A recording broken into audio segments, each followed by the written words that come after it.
Are you a crafter? Annie's Kit Clubs will deliver creativity right to your mailbox. Get a new shipment every month with supplies and instructions to make something beautiful. Whether you like crocheting, quilting, knitting, or other crafts, Annie's has a club for you. They even offer clubs to try a variety of crafting techniques. Make a quick new project every month or take a larger piece like a quilt or an afghan, one section at a time. Annie's has clubs for kids too.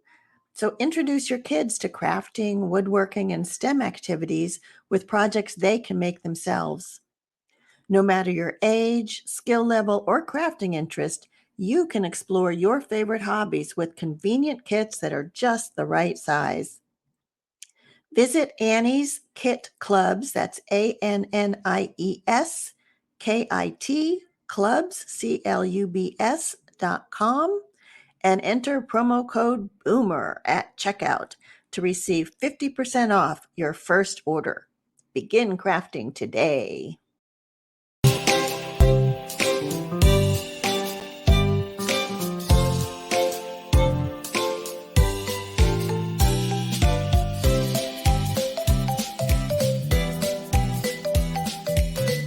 Hello, and welcome to the Hey Boomer Show, the show where we believe that we are never too old to set another goal or dream a new dream. My name is Wendy Green, and I am your host for Hey Boomer.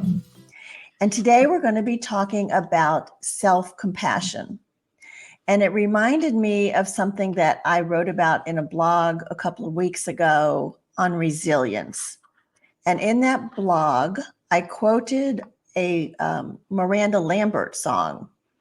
And the song is about a breakup. And in the chorus of the song, she says, and I promise not to sing it to you.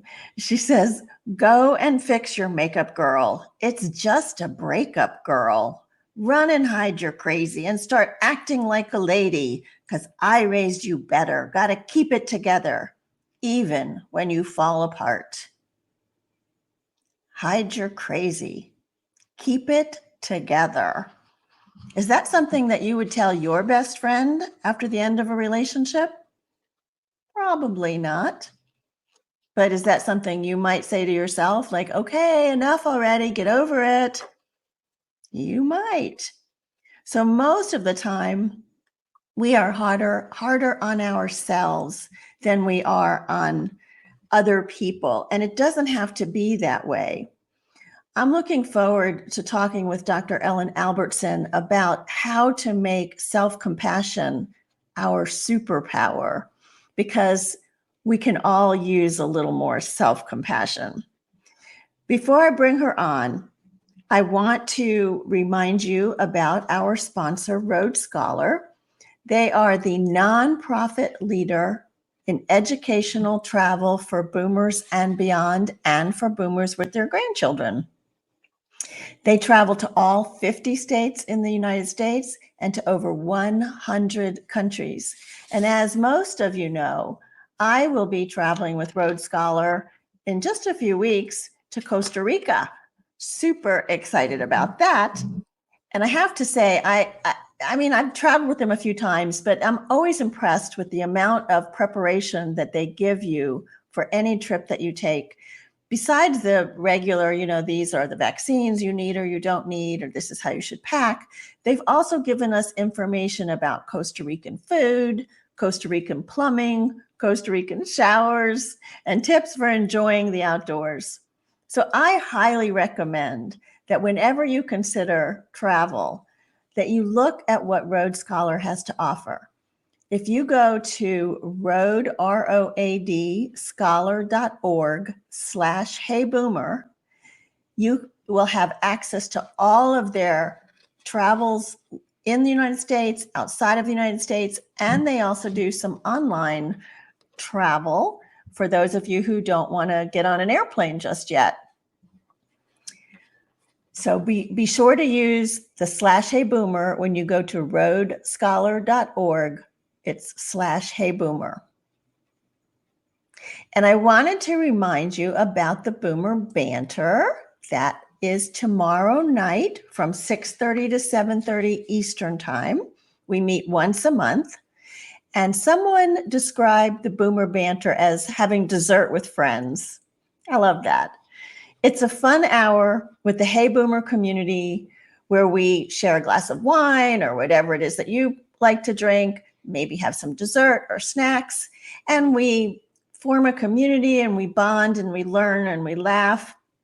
And the topic for this month is lifelong learning. And I have something really fun planned. I think you're really going to enjoy it.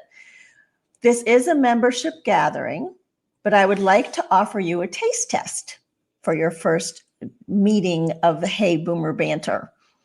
Let me know if you'd like to join us. You can drop me an email at wendy@heyboomer.biz, and I will share the Zoom link with you.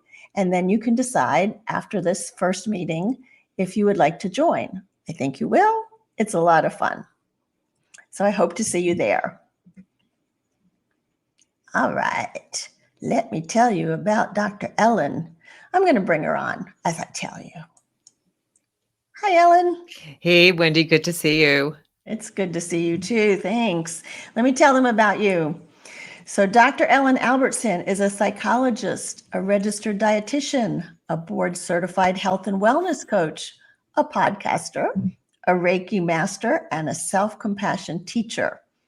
She is known as the Midlife Whisperer, and she helps women get unstuck and find the energy, confidence, and clarity to make their next chapter their best chapter. Dr. Ellen is also a best-selling author, an inspirational speaker, and an expert on women's well-being. She's on the medical advisory committee for the National Menopause Foundation, and she's an ambassador for Vividly. She has appeared on Extra, the Food Network, NBC World News, and has been quoted in Psychology Today, Forbes, Eating Well, and USA Today. You can see behind her, for those of you who are watching, her latest book is Rock Your Midlife, 7 Steps to Transform Yourself and Make Your Next Chapter Your Best Chapter. Wow. Thanks, Wendy. That was a beautiful introduction. And I loved hearing your introduction and more about Hey Boomer and Rhodes Scholar. That sounds like such an amazing trip. I know. I'm so excited about that. Thank you. So I know that you have been not feeling 100% lately. So I just wanted to catch up on your health challenges and how you're doing now. Oh, sure. Well, thanks for that. Boomers, there's always a new thing. And I was diagnosed with breast cancer last April on my son's 21st birthday. It was a huge shock to me. I have no family history, but as part of that whole getting better journey, I actually just had my ovaries and tubes out. So I've been recovering from that, getting ready to actually go to London and talk about how to rock your midlife. So feeling good though, feeling good, doing the repair thing. Good, I know. And we never fully grasp, but it takes us a little bit longer now to Yeah, absolutely. recover. But yeah, you look great. Thank you. So let's talk self-compassion. And I think I told you in the waiting room about a discussion I had about the difference, or what is the difference between self-compassion and self-care? Yeah, well, self-care is all the things to do to take care of your body, your mind, your heart, your spirit.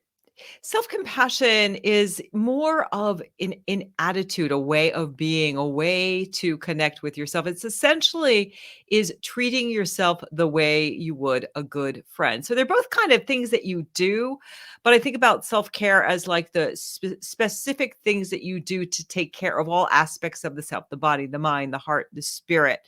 Self-compassion is more about how do I treat myself like a good friend?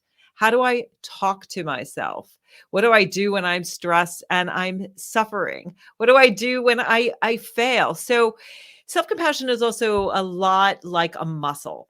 It is both a trait and a state. So some people are just naturally kinder to themselves than other people. But the good news is that anybody can learn to be more self-compassionate. Before I discovered self-compassion, I was like your typical type A personality. I had, the triple threat. I had the workaholic, I had the perfectionist, and I had the self-critic, keeping it all together and keeping me in place. So if I could learn to be self-compassionate, anybody can learn to be self-compassionate. So, we hear so much about self-care, like eat right and exercise and all that. Why is self-compassion so important?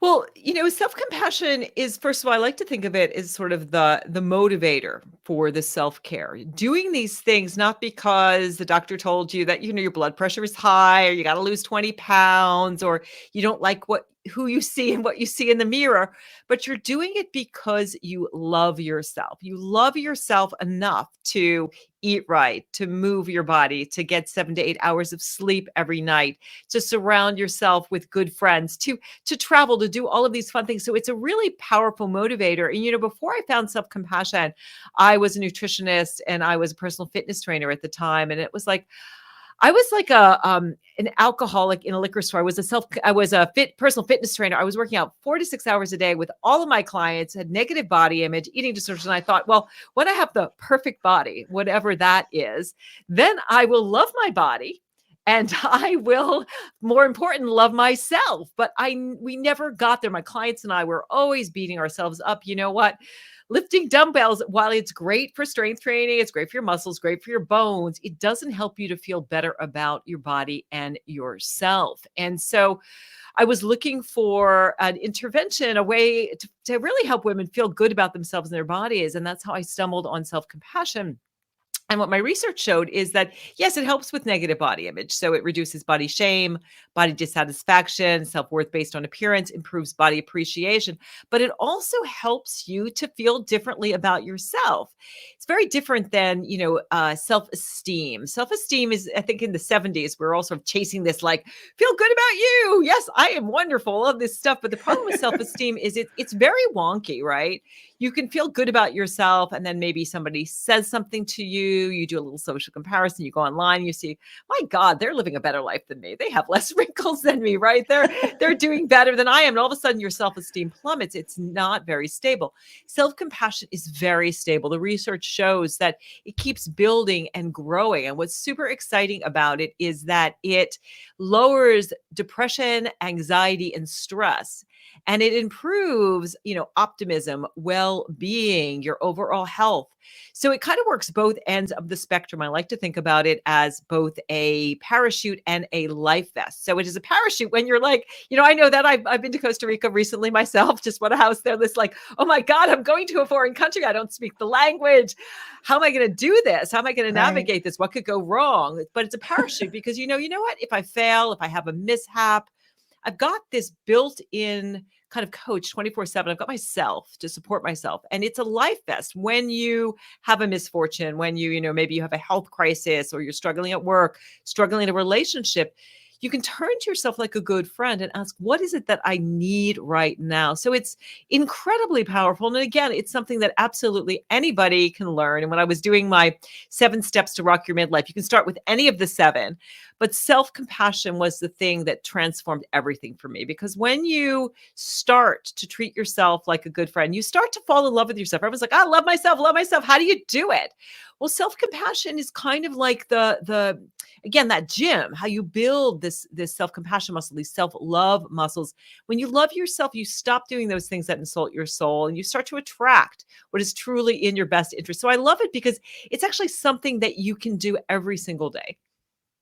So I want that. I Here's want a what you pill. just described because, I mean, as much as I study and, all that I've learned, I have to be honest with you, Ellen. There are times that I get into that, oh, woe is me, oh, poor me, why are things going that way? And, I'm a very lucky, fortunate person. I have, and then here comes the beating up part, right? Like, you have nothing to feel bad about. Stop it. Don't feel bad. How do I turn that around to be self-compassionate? Well, it's really helpful to do a little exercise. And self-compassion is essentially treating yourself like a good friend. Take a moment. And if you're listening, you could do this at home. Take a moment and I want you to think about a dear friend, not a family member, but a dear friend, someone you really care about. And so she has had a misfortune, a mishap. Maybe she has, felt embarrassed about something. Something's gone wrong in her life.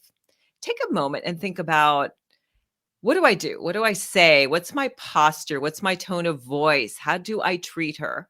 Take a moment to think about that. Now, I want you to think about yourself, and Wendy gave a perfect example. Imagine that, you have had a misfortune, you have felt embarrassed, inadequate, you failed in some way. And think about, how do you talk to yourself? How do you treat yourself? What do you say? What do you do? What's your tone of voice? What's your posture? And then just write down, compare how you treat yourself with how you treat a good friend. And what you want to start doing is thinking, gosh, if I had a good friend that was going through that, if I had a good friend who just had a fight with their spouse or their boss or their kid, or I had a good friend who just had a health issue that they're struggling with, what would I say or do for her? And then do that for yourself. It really does work to start to think about that, or think about, if I had a wise friend, how would she treat me? So that's really What's the matter? I'm hearing you. okay. I lost your. That's really how you treat yourself the way you would a good friend, is first, like this right now. We'll say this is a perfect example. I have, for some reason, lost your visual. So instead of beating myself up, I am taking a deep breath and asking myself, what is it that I need right now? And do you need my encouragement? Yeah, yes. All right. So Yes. So yeah, I hear you fine. there we go. There you So are. I'm back online, but that's, it's funny how the universe does that. And Mercury is no longer retrograde, but I could beat myself up and say, why is this happening? Oh my God, what did I do wrong? Or I could just say, right now, I just need a deep breath.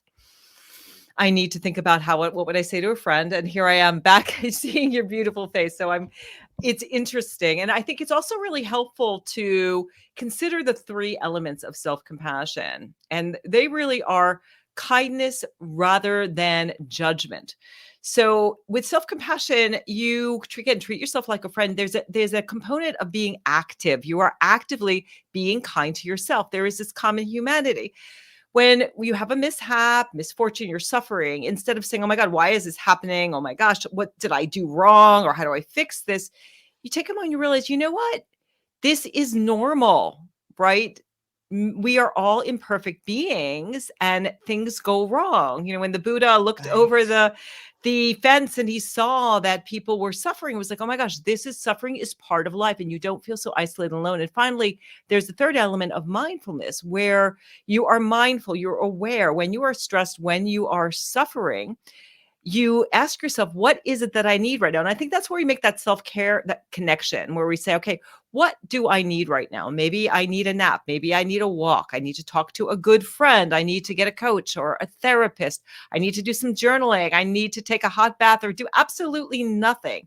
So we give ourselves what we need. And the cool thing is, you can actually do formal and informal practices. So there are meditations where you can build these self-compassion muscles. And then you can also do informal exercises where you start to treat yourself the way you would a good friend. So I really like that, the self-compassion muscle idea, because that's where it's telling me that, no matter what, I'm never going to be perfect. And that I can still, if I get into one of those beat myself up mindsets, like some of our commenters are saying, change the self-talk. I think, Ellen, one of the things that for me, when a friend is feeling that, what I want to do is go in and hug them first and just be there with them and listen. And so I have to learn to hug myself, I guess, and be like, okay, it's okay. Yeah, I love that you said that, though, because one of the informal practices that you can do is actually called soothing touch. So when we touch ourselves, we generate, or when we get a hug, the reason it feels so good is that we generate this mammalian chemical of care and connection called oxytocin. And so our body doesn't know the difference between when we're touching ourselves or when someone is giving us a hug. And so we can find where on the body it is soothing. So you can sort of like put one hand on your cheek and stroke your cheek, another hand. You can give yourself a little bit of a hug. If you're in a meeting, you can give yourself kind of a surreptitious hug where no one is noticing, stroking your arms, maybe a hand on your heart, hand on your belly. And so, yes, your hair, right? Or even, I love rubbing your hands together. And when we do this with this mindful awareness and this presence, actually actually helps us savor more of the good. And the cool thing is that you've probably had guests on before who've said neurons that fire together wire together. So the more we practice the self-compassion, the more we change the structure of our brains, and eventually it becomes kind of automatic that that self-critical voice really takes a back seat. It may pop up a little bit here or there, and you learn how to say, thank you very much. I hear you, but let's give you another job to do. And I really want to amplify this voice of self-compassion, this voice that says, I love you and I'm here for you. What do you need? I don't want you to suffer. And let that self-critic go a little bit. And over time, it just gets easier and easier as we literally start to change the structure of our brains. Yeah. Now, one of the things we talked about was caregivers. So many of us at this age find ourselves, and sometimes in the sandwich generation, right? We're still caregiving for our kids, and then we're caregiving for our parents, and then like, who's caregiving for us? What kind of suggestions do you have on that kind of information? Those kind of situations.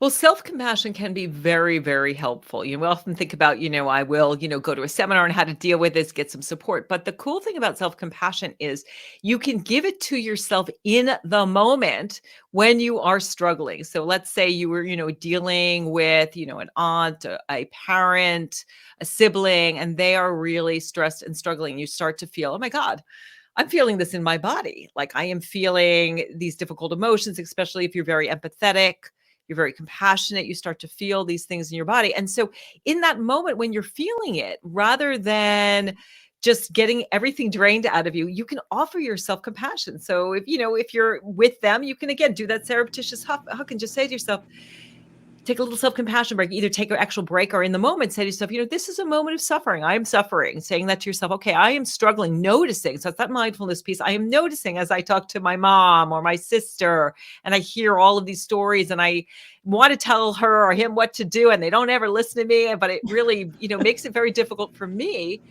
Okay, I'm mindful that I'm stressed and struggling right now and asking, what do I need right now? Maybe I just need to put my hand on my head. Maybe I need to take do a little bit of breathing. As I'm listening, I need to do a little bit of breathing. And what the deep breathing does, especially if you are exhaling longer than the inhalation, what that's doing is it's pairing up what's called your parasympathetic, your rest and digest nervous system, helping you to stay relaxed. Maybe you need take a little sip of water. If it's face to face, maybe I need to say, Mama, I need to use the bathroom right now. I need to take a little break. And you're in there and you just do this little self-compassion break and just saying to yourself, this is a moment of suffering. That's mindfulness. Suffering is part of life. That is that common humanity. This is normal, right? I'm not the first person to have to really be a caregiver for someone that I love. And then bringing in that kindness. May I be there for myself in this moment? May I give myself what I need? And maybe that's just, may I be safe? May I be happy? May I be healthy? May I be at ease? So you turn to yourself the way you would a good friend, but you do it in that moment. And that's why it's so powerful, because you're there for yourself, offering yourself compassion. Compassion means to suffer with. So you're offering yourself compassion while you're in that caregiving moment. And it's really powerful. Another thing that's powerful to do too is to know the difference between empathy and compassion. Do you know the difference, Wendy, between No, empathy and tell me the compassion? difference. Yeah, so empathy means I'm feeling what you're feeling, right? So, oh my Right. God, I'm feeling so sad. I'm feeling so depressed. I'm feeling so heavy, right? With compassion, there's a little bit more of like okay, I'm putting my arm here. Like you think about like a lifeguard. When a lifeguard goes in to save somebody, they're not going to reach their hand out. They usually reach out, a buoy or something. So Right. here Right. I am, I'm here for you, but I'm not connecting so deeply. So I'm feeling what you're feeling. I understand.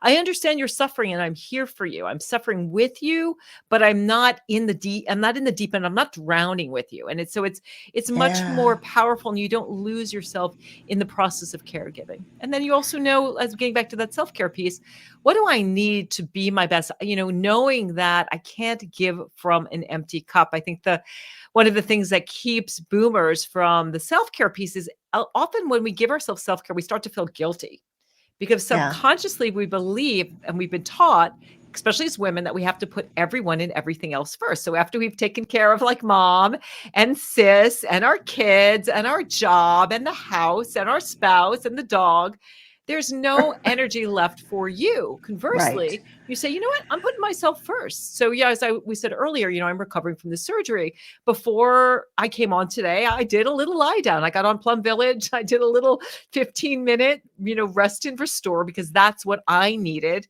to be my best, to fill my cup so that I can give, which I love to do. So it's so important. Guilt is only a productive emotion if it gets you to change your behavior. And in the instance where you're just giving to everybody else, but not yourself, the guilt is not productive. So just understand that, let it go, practice self-compassion, and give yourself the self-care that you need.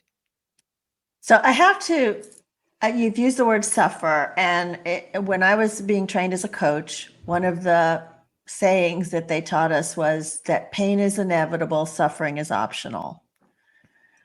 How do you put that into perspective in what you're talking about when you say, well, you're going to suffer, you do suffer. And so now it's time to be self-compassionate. Is that a contradiction? Like pain is inevitable, suffering is optional? Yeah. It's not a contradiction. The way that I read that really is that so much of the suffering happens in the mind. So when we think, oh my gosh, like when I was feeling really awful after my operation, to be really careful, my mind wanted to weave all of these stories. That's where the suffering comes in, the stories that we weave that make it worse. So, I was telling myself, oh my God, I'm not going to be able to go to London. I'm not going to feel better.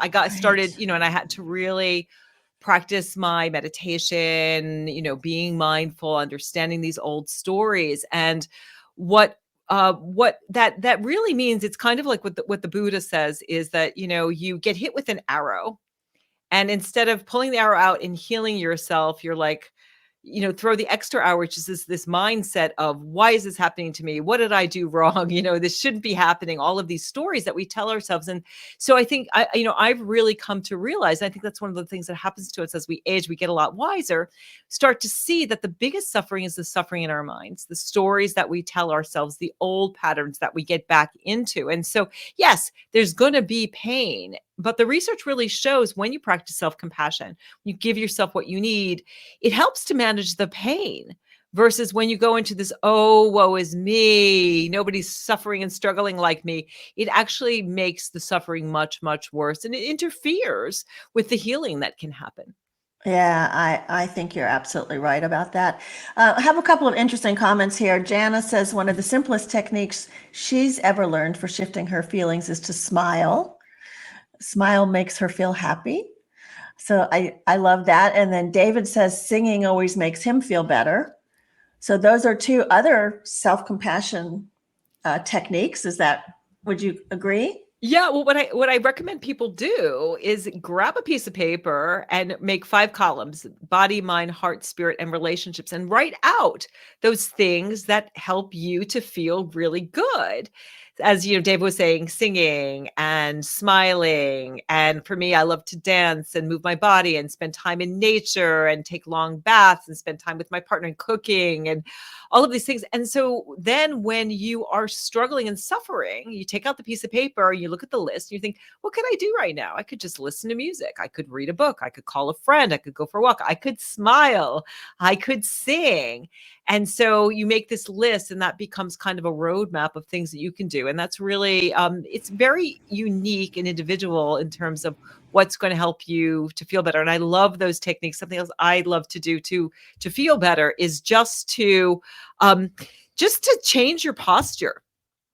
So when you notice that you are, feeling scared and you're struggling and you're stressed, you just stand up, you smile, and you say yes. Right. Before you have a talk. Yeah, absolutely. And also learning how to transmute fear. So, self-compassion is emotional regulatory technique. You learn how to work productively with your difficult emotions. So with fear, you name it, you tame it. When you're feeling afraid, maybe you're, looking to step outside your comfort. You're going to Costa Rica. You're stepping outside your comfort zone. You're like, okay, this is just fear. And what happens is you take the fear from the primitive part of your brain, your amygdala, and you bring it to your big mammalian frontal cortex, and it kind of unsticks it. And then you name it, you tame it, you feel it in your body. Emotions are felt experiences in the body. If you do some yoga poses, you can kind of run that fear through your body. And then, yes, do that thing where you stand up and you say, yes, you're in the airport, like, yes, you can transmute that fear into excitement. And I think that's something that's so important, as baby boomers, right? That we want to have excitement. We want to do fun, cool things in our lives. Excitement and fear are very similar physiologically. We sweat, our heart beats faster, our pupils dilate. And you can say, I'm really excited about going to Costa Rica. And you can actually transmute that. Or if you're going to do some public speaking, or you have a conversation, you think about, I'm excited about doing these things, not being afraid. And there's so much that we can do working productively with our emotions. In our culture, we're really taught to deep six them. And so Yeah. what you want to do is, you want to give them some breathing room. What am I feeling right now? And what can I do to help myself to move through this? And the cool thing that happens is, as you feel more of the difficult emotions, the grief, the sadness, and we've all, as we're boomers, we're losing people. It's hard. But as you grieve, as you give yourself what you need, as you deal with your frustration, what happens is that the joy, the happiness, the curiosity, all of these other beautiful emotions that we learn about in positive psychology start to grow and multiply as well. Josephine says laughter yoga works too. Yep. You said make 5 columns, body, mind. What were the columns, and why 5 instead of just 1 column of things I can do to make myself feel better? Well, you could do 1 if you like. I like to do 5 because I think it's helpful to think about categories. So with your body, you can think about, I could get a massage, I could go for a walk, I could do some yoga. My mind, I could meditate, I could journal, I could see a coach. My emotions, I could listen to some music that makes me feel good. I could use some essential oils. My spirit, I could join a spiritual community that makes me feel good. I could do some prayer or read some books that really helped me to lift my spirit. And then my relationships. Who are the people in my life that I can turn to? Those besties that I have, the family members that I can turn to. So I just find it's helpful for people to kind of tease out all of the various ways that they can and want to care for themselves. Yeah, thank you. I will put those 5 columns in the show notes because I didn't catch them at first when you said it. So tell me what inspired you to start learning about self-compassion. I mean, you were already a very accomplished person before you went down this path. Yeah, well, I was looking for an intervention. Again, I was a personal fitness trainer. I was super hard on myself. And I was actually looking at all of these women's magazines, the ones they sell at the checkout counter that say, lose 25 pounds in 3 minutes by eating chocolate, right? And Yes, I was please. like, that have, right? And then they've got these recipes for these, sticky ribs and cakes and things with 1,000,000 calories. And it's a dietitian. Just rubbed me the wrong way. All of these BS magic bullet solutions that absolutely don't work. And my dissertation chair, Karen, was like, you should do meditation. And I was like, wait a minute, I didn't go back to school to become a meditation teacher. But I decided to take her up on her suggestion. And I started Googling, and I found Chris Germer, who is a partner with Kristen Neff in terms of the leaders in this field of self-compassion.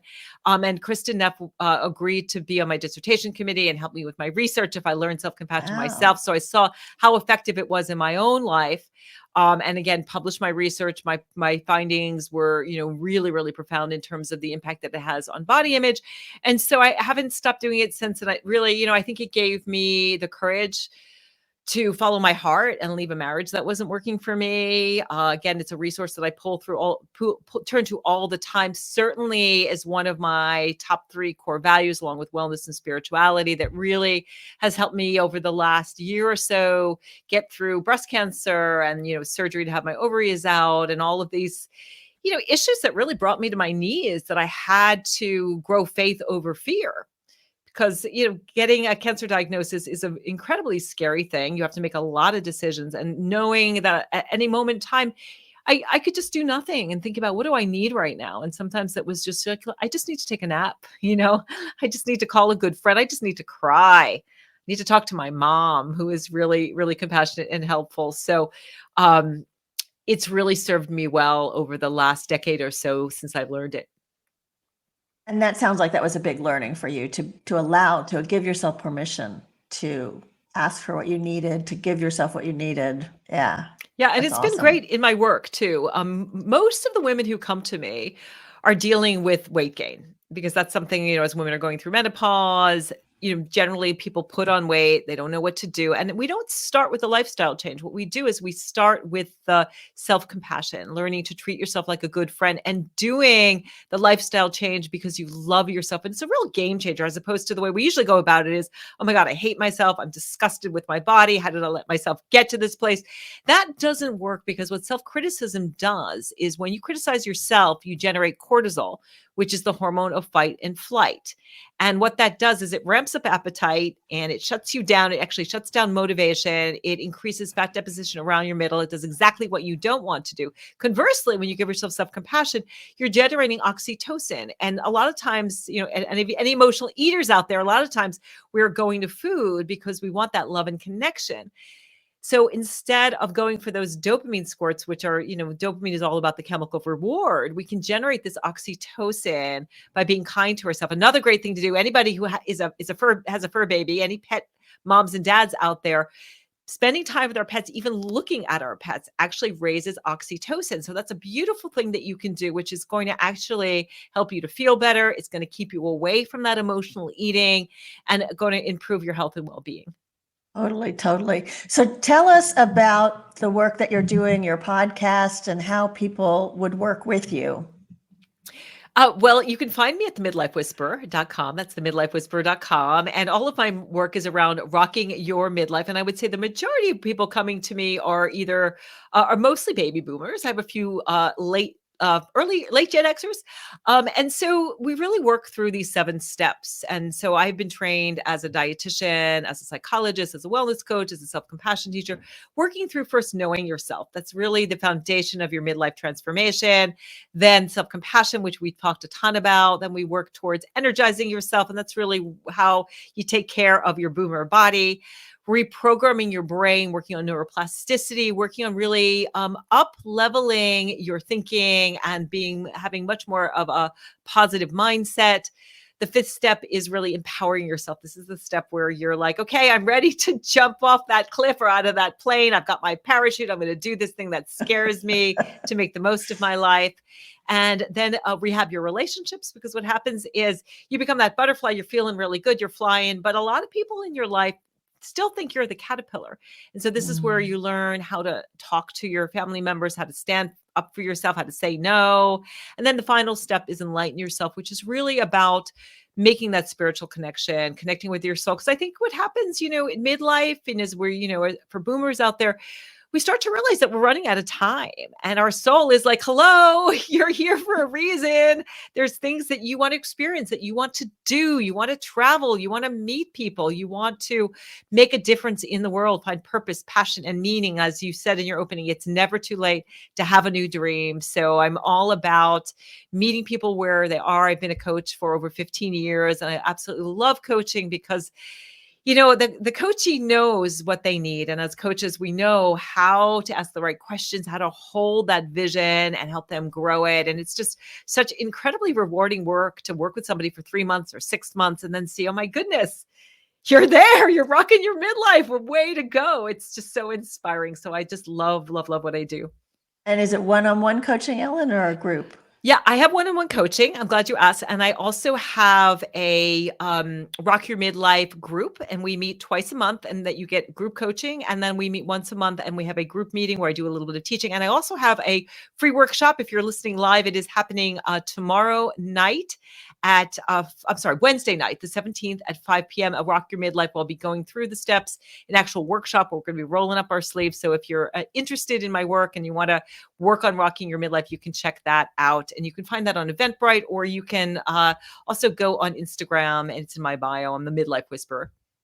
Okay. So you'd find it on the Midlife Whisperer on Instagram. And your show, you have the Rock Your Midlife show. Yes, you were on, which was super I was fun. on. We had a great Yes. time talking about happiness and rocking your midlife. So I do that show live on Wednesdays. It's Rock Your Midlife, and you can just go to your favorite podcast platform and check that out as well. Yes, and it is fun. I mean, you can tell Ellen has a lot of energy and a lot of knowledge to share and a lot of compassion to share with her guests. So I would definitely encourage you to check it out. It's Rock Your Midlife. And so that workshop sounds great on Wednesday. I'm doing Sages and Seekers, so I won't be able to do that Wednesday, but maybe the next one. Yeah, and it's recorded. So if you want to check it out, you can sign up and catch the replay. Okay, awesome. So I always ask my guests for one or two takeaways, things that we can do to create self-compassion as our superpower. What would you tell me? I would say, again, treat yourself the way that you would a good friend. And yeah, fire your self-critic. The self-critic is really, we develop our self-critic when we are young. It's there to protect us from, to make sure that we do what we're supposed to do so that we are loved and taken care of. But give that self-critic a little bit of a voice and then let it go, because self-love is so much, and self-compassion so much more powerful. Oh, so much more powerful. That's awesome. Well, thank you, Ellen. What did I not ask you that I should have asked you? We should talk about Costa Rica, my friend. Costa Rica, Pura Vida. Like, what's the best thing about Costa Rica? Tell me. Tell you. Well, I'll just say, yeah, I went to Costa Rica January 25th, closed on a house March 14th. So that's how much I love Costa Rica. And really, I'm here to say, do that thing that scared you. I was talk about being scared to go to Costa Rica when I was in the real estate agent's office and I'm signing the papers. I am like shaking like a leaf. My intellect is going, this is insane. Who goes to a country for the first time, buys a house? But my intuition and all of that self-compassion. I walked into this house, my fiance and I, Kenny, looked at each other and we said, this is our next chapter, right? We could see our grandkids there and growing old there and retirement. And it's just the best country. The people are absolutely gorgeous. All you need to know how to say is hola, pura vida. The people love people traveling. It is beautiful. The food is the traditional is like, beans and rice, and it's yummy. The seafood is out of this world. The roads aren't that bad. And the nature is amazing. The people of Costa Rica, 25% of the land is preserved for nature, and they love nature and they love people. I mean, they really live by the golden rule: do no harm to nature, do no harm to each other. It's just a beautiful, magnificent country. So you're going to have such a good time. And I encourage all of you listening, go to Costa Rica with Rhodes Scholar. What an amazing thing to do. I know y'all, some of them are coming with me. Some of the listeners are coming with me. So I'm very excited about that. Thank you. We've had some wonderful comments. Doris says her takeaway is fire that self-critic. And Jana has been going through some caregiving with her husband who just had knee replacement surgery, but he's doing better. So she is practicing self-compassion. Good for you, Jana. Josephine was dancing this morning. So awesome. We have a great audience, Dr. Ellen. I'm so glad you joined us today. Thank you. Yeah. So let me just remind you all, certainly about Dr. Ellen's workshop on Wednesday. And you said you can find that on the Midlife Whisperer on Instagram. I'll give you the link. Okay. So you put it in the show notes. Okay. So her website is themidlifewhisperer.com. You can email her at ellen@drellenalbertson.com. And then, as we said, her podcast is called Rock Your Midlife. And although this link says on Podbean, you can find it on any of the podcast players. Let me remind you about our Boomer Banter tomorrow night. If you want to come and do a taste test, have a little dessert and wine with us and talk about lifelong learning, email me at wendy@heyboomer.biz and I will send you the link for that. And yes, plan your next Rhodes Scholar trip at rhodescholar.org/heyboomer. So next week, I am doing a solo show. I'm going to talk about the idea of never too old. And then the following week is Memorial Day. And then June 5th, which is the following Monday, I will be in Costa Rica. So I'm going to see about maybe doing some little snippets of recordings while I'm down there that I can share with all of you. But there will not be a Monday show on Memorial Day or the Monday after that. But I have this great catalog of shows, so feel free to go back and catch up and share with your friends so that they can find out about Hey Boomer and what we're doing in this community.